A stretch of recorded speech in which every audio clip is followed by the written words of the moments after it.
Do you want your detox to actually work? You need a detox tracking plan.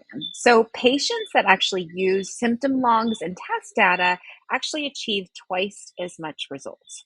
Hi, if you're new to my channel, welcome. My name is Dr. Erica I'm a board certified naturopathic doctor. I hold 7 degrees in my field, all in the natural healthcare space. I like to say that I went to school so you don't have to. And in this series, I'm breaking down the real science behind detoxification so you can stop guessing and actually start supporting your body the right way.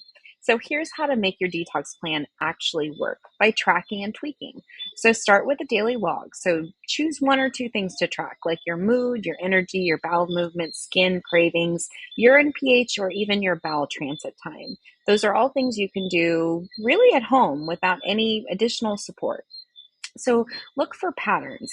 What improves with certain foods, herbs, routines, or what stalls progress? Really get curiously engaged. And then we're going to begin to adjust accordingly. So if you're too tired, you may need some more nourishment. If you're too reactive, you may need to reduce the intervention intensity. If there's no changes, you may need to check your organ support or improve your hydration because detox isn't a one size fit all. It's a tracking plan that gives you constant feedback loop. So you really need to listen into your body. If this resonates with you and you're ready to go deeper, join me inside Intro to Holistic Medicine 2, all about detoxification and elimination. You'll get step-by-step tools, live support, and app-based lessons to guide your detox journey the holistic way.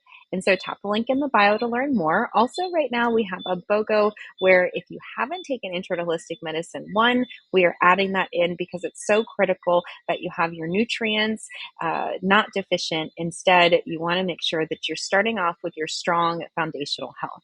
So share, like, subscribe, and comment. What detoxification practices have you done?